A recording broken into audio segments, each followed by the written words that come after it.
Alors que les autorités de la transition burkinabé annoncent un renforcement de la coopération bilatérale avec la Russie, dont le point central est la lutte contre le terrorisme, les groupes djihadistes qui sévissent dans le nord du Burkina Faso ont encore frappé.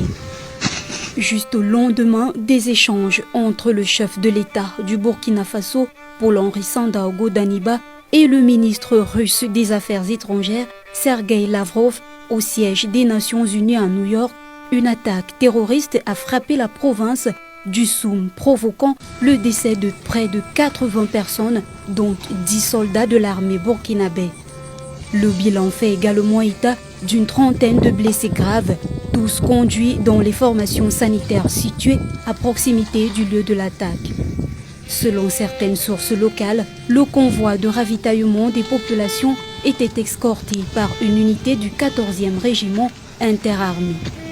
C'est au niveau de la commune de Gaskindé, à une vingtaine de kilomètres de Djibo, par Soum, que l'attaque s'est produite. Le bilan provisoire fait état de 70 civils tués, 18 FDS, sans oublier des dégâts matériels enregistrés. Selon une source sécuritaire restée sous anonymat, un nombre important de terroristes opérant à pied et à moto a ciblé l'avant et l'arrière du convoi avec une grande puissance de feu. Plusieurs camions transportant les vivres ont par ailleurs été détruits durant l'attaque.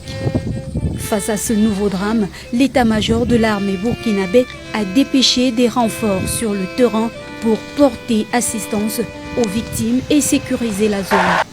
Une zone qui est devenue ces derniers mois l'épicentre d'une expansion djihadiste ravageuse, mettant en péril la quiétude des populations, contribuant de ce fait à la dégradation du climat sécuritaire dans la région du Sahel.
Militaire de Bobo Dioulasso,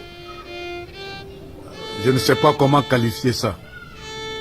C'est l'avion comme ça, et voici les premiers paras qui sortent. Si vous regardez très bien, vous allez voir que ça a largué au moins une quinzaine de parachutes. Donc, vraiment, je ne dis pas que la situation n'est pas préoccupante, mais quand même, il y a de quoi se poser des questions. Et voilà ces parachutes-là qui descendent calmement, comme si de rien n'était. Alors, je ne sais pas quelle interprétation il faut donner à ça.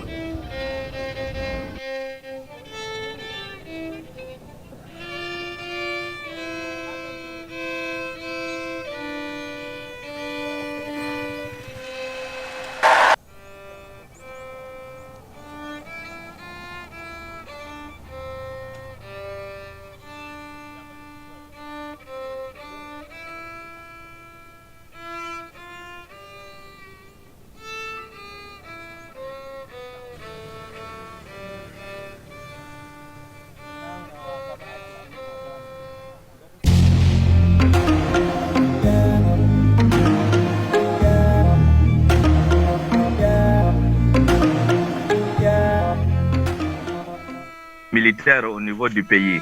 Maintenant, le fait qu'on apprend que le président, le lieutenant-colonel Jungrana, qui était arrêté, serait aussi libéré et envoyé au niveau du camp de la gendarmerie de Paspanga où les négociations semblent se passer. Alors, ça laisse présager que nous aurons une nouvelle gente qui sera là, mais qui ne sera pas très loin de la génération du président Damiba. Comprendre que ce sont des quadras qui veulent en finir définitivement avec ce néocolonialisme-là et le colonel Damiba qui aurait trahi justement l'objet même de ces coups d'État-là. Alors, Barkhane protégerait actuellement Damiba. Quel rôle jouerait Barkhane actuellement dans cette tentative de coup d'État? Du président avec les autorités françaises et notamment le chef d'État particulier du président Macron qui est venu le voir, qui lui a promis des armes, des vieilles armes que la France n'utiliserait plus. Et donc tout ça, ça vexait autour de Damiba en milieu militaire qui trouve que c'est anormal d'aller continuer à mendier auprès donc de ces autorités, auprès des autorités françaises. Donc ça complique tout. Même au début, ceux qui étaient au devant du premier coup d'État se retrouvent être mis à l'écart et ne comprennent pas la direction que le président Damiba est venu prendre. Donc tout cela, ça nourrit une division non seulement au sein de l'armée, mais également le fait que ce soutien, ce pouvoir ne bénéficie pas du soutien populaire. Il était évident qu'on allait avoir au sein de cette armée-là des gens qui ne peuvent pas continuer à laisser le pays aller dans la dérive. Je vous rappelle que le pays est occupé à 40%. Nous avons des villes entières qui sont désormais coupées du pays. Nous avons des axes où on ne peut même pas emprunter. On n'avait pas connu ça avec même un pouvoir civil. Et au lieu de se concentrer dans la lutte contre le terrorisme, il s'est lancé dans une politique politicienne. On ne comprend rien. Il n'y a aucune politique nationale de développement. Il n'y a aucune politique nationale de lutte contre le terrorisme. On tâtonne. En tant que militaire, venir au pouvoir, être descendre un civil et continuer à tâtonner comme ça, c'est pas bon. Donc c'était évident qu'au sein de l'armée, on allait voir une réaction. On s'attendait à une réaction de l'armée dont la grande partie n'est pas d'accord. Et surtout la gendarmerie également, qui se voit mis à l'écart et qui se voit aussi refuser. Qu'on lui donne, on lui refuse des armes pour aller combattre, alors que c'est elle qui mène le plus des opérations sur le terrain. Et donc, ça fait qu'aujourd'hui, ils en ont ras le bol et ils ont pris les responsabilités. Larba, on va un peu essayer d'avoir l'avis de notre ami Nestor. Est-ce que Nestor est connecté aussi? Nestor, bonjour. Bonjour. Alors, Nestor Podassé, leader panafricaniste au Burkina Faso. Alors, quelle première leçon pouvez-vous tirer de cette tentative de coup d'État actuellement? Hier, nous sommes sortis à Bourg-Gulasso manifester pour demander le départ de Damiba s'il est incapable de se séparer de la France et de rompre avec tout ce qui n'est pas bien. Maintenant, ça trouve que dès la nuit, nous avons appris qu'il y a eu des bruits de boîtes du côté de Ouagadougou. Moi, je suis à Bourg-Gulasso. À l'heure où je vous parle, il y a la population au niveau de place Tiefo Amoro pour continuer notre manifestation. Donc, pour le moment, nous observons pour voir, mais celui qui va arriver chaque qu'il doit travailler avec la volonté du peuple. Car le peuple ne veut plus entendre parler de la France. Le peuple ne veut plus entendre parler d'alliance avec qui que ce soit. Le peuple veut que celui qui va venir prenne la direction et fasse la volonté du peuple. Donc pour le moment, il y avait cérémonie de sortie des sous-officiers de la gendarmerie aujourd'hui. Donc le Premier ministre même se trouve à Bourg-Gulasso ici actuellement. Donc je viens de voir le communiqué de l'état-major de la gendarmerie qui a suspendu la cérémonie. Donc pour le moment c'est très confus. Et je confirme aussi que le cargo qui vient d'atterrir, on ne sait pas c'est quoi qui est dedans, comme Israël Larba Longo vient de le dire. Mais nous sommes mobilisés, nous sommes déterminés Nous devons aller jusqu'au bout et notre volonté doit être faite, c'est-à-dire la volonté du peuple. Voilà. Et Barkhane doit donner Damiba rapidement. Si Barkhane ne donne pas Damiba, c'est que sur nous, on va maintenir la pression jusqu'à ce que. Merci.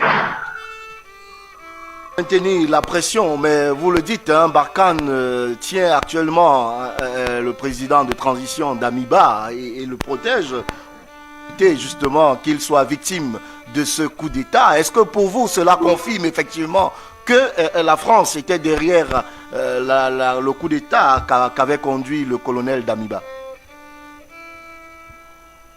Les informations que moi j'ai, Damiba est entre les mains des Américains. Donc il faut reconnaître que le coup d'État de Damiba, c'était un coup d'État fait par les Américains. Donc qui dit Amérique dit France, donc c'est la même chose. Donc nous attendons de voir un peu l'évolution des choses, comment ça va se passer. Mais nous, le peuple panafricaniste qui voulons la rupture, nous ne sommes pas prêts à reculer. Il faut que celui qui va arriver va dans notre direction. Ce n'est pas pour nous, pour le moment, de soutenir qui que ce soit. Mais nous, on a déjà donné notre mot d'ordre depuis hier quand on a commencé les manifestations à Bobo-Dioulasso. Et demain, il y a une manifestation nationale d'envergure. Donc nous maintenons notre mot d'ordre, Damiba dégage. Donc Damiba doit partir. Mais celui qui va arriver chasse que s'il ne fait pas corps avec le peuple, ça ne marchera pas. Encore une seconde fois pour dire que Alassane Ouattara est le déstabilisateur de la sous-région. Ces soldats viennent faire quoi à Bobo-Dioulasso à l'air là? Dans un pays étranger, on ne t'a pas appelé, tu envoies des militaires pour faire quoi ici? Voilà. Dieu merci, nous avons eu l'information à temps. Merci beaucoup. Merci, merci cher ami Nestor Podacé. Vous restez avec nous hein, pour l'évolution justement de cette tentative.